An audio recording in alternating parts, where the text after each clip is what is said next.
ಕೊಟ್ಟಿದ್ದೆ. ಆಮೇಲೆ ಬೈಕಲ್ಲಿ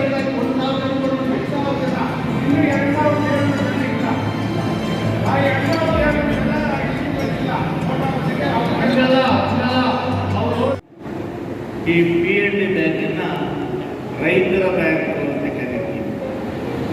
ಯಾಕಪ್ಪ ಅಂದ್ರೆ ಇವತ್ತು ನೋಡಿ, ಇವತ್ತು ರೈತರ ಬ್ಯಾಂಕ್ ಪ್ರಾರಂಭವಾಗಿ ಇಲ್ಲಿಗೆ 84 ವರ್ಷ ಕಂಡಿದೆ. ಸಾಮಾನ್ಯವಾಗಿ ಹಿಂದೆ ರೈತರಿಗೆ ಏನಾದರೂ ಸಾಲ ಬೇಕು ಅಂದ್ರೆ ಯಾವ ಬ್ಯಾಂಕ್ ಕೊಡ್ತಾ ಇರಲಿಲ್ಲ, PNB ಬ್ಯಾಂಕ್ ಮಾತ್ರ ಕೊಡ್ತಾ ಇತ್ತು. ಆ ಕಾರಣದಿಂದ ಅನೇಕ ರೈತರು ಸಾಲ ತಗೊಂಡು ವ್ಯವಸಾಯದಲ್ಲಿ ಲಾಭ ಬಂದ್ರೆ ಸುಸ್ತಿಯಾಗಿ ಹೋಗ್ತಾ ಇತ್ತು. ಸುಸ್ತಿ ಅಂದ್ರೆ ಹಣ ಕಳೆದ ಇರ್ತಕ್ಕಂಥ ಸಂದರ್ಭಗಳಲ್ಲಿ ಬ್ಯಾಂಕ್ ಕೂಡ ದಿವಾಳಿ ಆಗೋಗಿತ್ತು. ಅಂತ ಸಂದರ್ಭದಲ್ಲಿ ಸರ್ಕಾರಗಳು ಸಹಾಯವನ್ನು ಮಾಡಿ ಆ ಬ್ಯಾಂಕನ್ನು ಪುನರುಜ್ಜೀವನ ಮಾಡೋದಕ್ಕೆ ಸಾಕಷ್ಟು ಪ್ರಯತ್ನವನ್ನು ಮಾಡ್ತಾರೆ. ಈ ನಿಟ್ಟಿನಲ್ಲಿ ಹಿಂದೆ ಕರ್ನಾಟಕ ಸರ್ಕಾರದ ಮುಖ್ಯಮಂತ್ರಿಯಾಗಿರ್ತಕ್ಕಂಥ ಸಿದ್ದರಾಮಯ್ಯನವರು ಒಂದು ಕಾನೂನನ್ನು ಮಾಡಿದರು.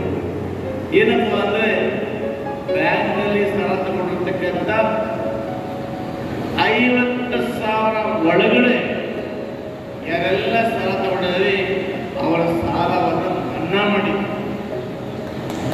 ಆ ಮನ್ನಾ ಮಾಡಿದಾಗ ಬಹಳಷ್ಟು ಸಲ ಮನ್ನಾ ಆಯಿತು, ಬ್ಯಾಂಕ್ ಕೂಡ ಸುಸ್ಥಿತಿಗೆ ಬಂತು. ಅದಾದ ನಂತರ ಸ್ವಲ್ಪ ಮಟ್ಟಿಗೆ ಹಿಂದೆ ಬ್ಯಾಂಕು ಅಭಿವೃದ್ಧಿ ಮಟ್ಟಕ್ಕೆ ಬರ್ತಾ ಇತ್ತು. ಈ ದಿಸೆಯಲ್ಲಿ ನಾವು HK ನಾರಾಯಣ ಸ್ವಾಮಿ ಅವರನ್ನ ಅಧ್ಯಕ್ಷ ಮಾಡಿದ್ರು. ಎಲ್ಲ ತಮಾಷೆ ಬರ್ತಾ ಇದ್ರು, PNB ಅನ್ನೋದು PNB ಬ್ಯಾಂಕ್. ಆ ಸಮಯದಲ್ಲಿ ನಾವು HK ನಾರಾಯಣ ಸ್ವಾಮಿ ಅವರ ಅಧ್ಯಕ್ಷ ಮಾಡಿದ್ರೆ ಇವತ್ತು HK ನಾರಾಯಣ ಸ್ವಾಮಿ ಬಂಗಾರಪಡಿಯ PNB ಬ್ಯಾಂಕ್ ಇತಿಹಾಸದಲ್ಲಿ 2ನೇ ಬಾರಿಗೆ ಅಧ್ಯಕ್ಷರಾಗಿ ಇವತ್ತು ಆಯ್ಕೆಯಾಗಿದ್ದಾರೆ. ಇದಕ್ಕೆ ಏನಪ್ಪ ಕಾರಣ ಅಂದ್ರೆ ಬ್ಯಾಂಕಿನಲ್ಲಿ ಅವರು ತಗೊಂಡಿರ್ತಕ್ಕಂಥ ಕಾರ್ಯಕ್ರಮಗಳು, ರೈತರ ಸಾಲಗಳು. ಈ ಮೊನ್ನೆ ನಮ್ಮ ಸಿದ್ದರಾಮಯ್ಯ ಸರ್ಕಾರ 2ನೇ ಬಾರಿ ಸರ್ಕಾರ ಬಂದಾಗ ಬಡ್ಡಿ ಮನ್ನಾ ಮಾಡಿದ್ವಿ. ಇವೆಲ್ಲ ಲಾಭಗಳನ್ನು ಬಳಸಿಕೊಂಡು ಜೊತೆಗೆ ಹಿಂದೆ ಚಿಕ್ಕವೆಂಟಪ್ಪ ಅವರು ಅಧ್ಯಕ್ಷ ಆಗಿದ್ದ ಕಾಲದಲ್ಲಿ ಒಂದು ಹಳೆ ಕಟ್ಟಡವನ್ನು ಕಟ್ಟಿ ಜಾಗ ಮಾಡಿಟ್ಟಿತ್ತು. ಆ ಜಾಗ ಎಲ್ಲ ಕೂಡ ಕಟ್ಟಿಗೆ ಬೀಳ್ತಾ ಇತ್ತು. ಈ ಸಂದರ್ಭದಲ್ಲಿ ನಾನು ಮಾಜಿ ಸಂಸದರಾಗಿರ್ತಕ್ಕಂಥ KH ಮುನಿಯಪ್ಪನವರು, ರಾಜೀವ್ ಗೌಡರು ನಾವೆಲ್ಲ ಸಹಕಾರ ಮಾಡೋದ್ರಿಂದ ಇವತ್ತು ಬ್ಯಾಂಕ್ ಮೇಲೆ ಹೊಸ ಬೆಳೆಗಳನ್ನು ಕಟ್ಟೋದಕ್ಕೆ ಅವಕಾಶ ಆಯಿತು. ಇವತ್ತು ಬಂಗಾರಪಡಿಯ ಹೃದಯ ಭಾಗದಲ್ಲಿ ಬೆಂಗಳೂರಲ್ಲಿ ಇವತ್ತು ರೈತರ ಬ್ಯಾಂಕು ಇವತ್ತಿದೆ. ಇವತ್ತು ಬ್ಯಾಂಕನ್ನು ಮುಂದುವರೆದು ಆ ಬ್ಯಾಂಕನ್ನು ಸುಂದರವಾಗಿ ಕಾಣುವಂತೆಯನ್ನ HK ನಾರಾಯಣ ಸ್ವಾಮಿ ಅವರು ಮಾಡಿದ್ದಾರೆ. ಇದೇ ಅಲ್ಲ ಹೊಸ ಯೋಜನೆ.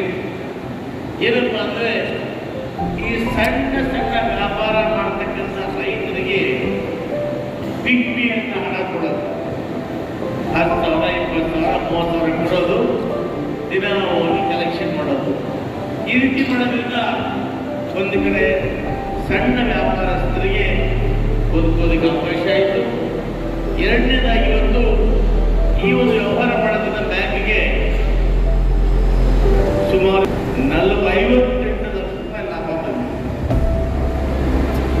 ಜೊತೆಗೆ ಇವತ್ತು ಈ ಬ್ಯಾಂಕ್ ಮುಂದೆ ನಷ್ಟದಲ್ಲಿತ್ತು, ಇವತ್ತು ಈ ಬ್ಯಾಂಕು ಲಾಭದಲ್ಲಿದ್ದು ಸುಮಾರು 35.76 ಲಕ್ಷ ರೂಪಾಯಿಗಳು ಈ ವರ್ಷ ಲಾಭ ಗಳಿಸಿದೆ.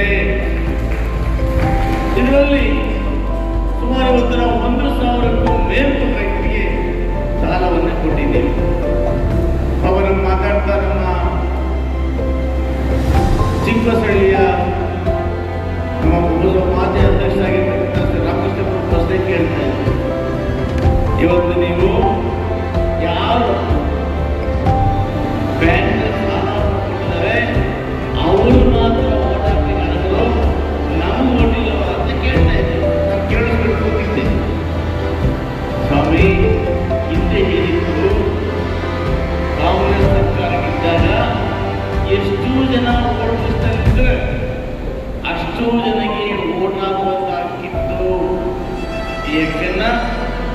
ಹಿಂದೆ ಇದ್ದಂಥ ಬಿಜೆಪಿ ಸರ್ಕಾರ ಇದು ಆದೇಶ ತಗೊಂಡು ಯಾರು ಬ್ಯಾಂಕಲ್ಲಿ ವ್ಯವಹಾರ ಮಾಡ್ತಾರೆ ಅವರಿಗೆ ಮಾತ್ರ ಓಟ್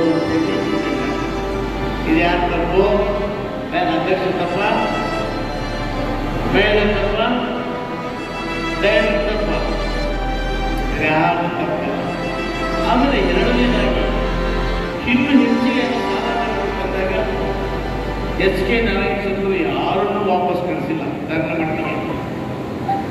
ನಾನು ಸಲ ಕೇಳಿದ್ದೆ, ನಾನು ಹೇಳಿದ್ದೆ, ಯಾಕೆಂದ್ರೆ ನಾನು ನಾನು ರೈತರೇ ಅಲ್ವಾ, ನಾನು ವ್ಯವಸಾಯ ಮಾಡ್ತಾರೆ, ನಾನು ಸಲ ಕೇಳಿದ್ದೆ, ನನಗೂ ಕೊಟ್ಟಿದ್ದೇನೆ. ಯಾಕೆಂದ್ರೆ ಈ ಬ್ಯಾಂಕು ರೈತರ ಬ್ಯಾಂಕು, ಪ್ರಪಂಚದಲ್ಲಿ ಯಾವುದಾದ್ರೂ ಬ್ಯಾಂಕು ರೈತರಿಗೆ ಜೀರೋ ಅದು ಬೇರೆ ಮಾತ್ರ, ಯಾವ ಬ್ಯಾಂಕು ಕೊಡೋದಿಲ್ಲ. ಇವತ್ತು ನೋಡಿ 3 ಲಕ್ಷದವರೆಗೂ ಜೀರೋ ಇಂಟ್ರೆಸ್ಟ್ ಅಂದ್ರೆ 33 ಪೈಸೆ ಕಾಲಕ್ಕೆ ಆಡಿ. ಹಾಗೆ ಈ ಬ್ಯಾಂಕ್ ಇವತ್ತು ಎಚ್ ಕೆ ನಾರಾಯಣ ಸ್ವಾಮಿ ಅವರು ಈ ಎಲ್ಲ ಈ ಬ್ಯಾಂಕಿನ ಡೈರೆಕ್ಟರು ಒಳ್ಳೆ ಕೆಲಸ ಮಾಡಿದ್ರಿಂದ ಇವತ್ತು ಬ್ಯಾಂಕ್ ಲಾಭದಲ್ಲೂ ಇದೆ, ರೈತರಿಗೆ ಸಾಲವನ್ನು ಕೊಟ್ಟಿದೆ.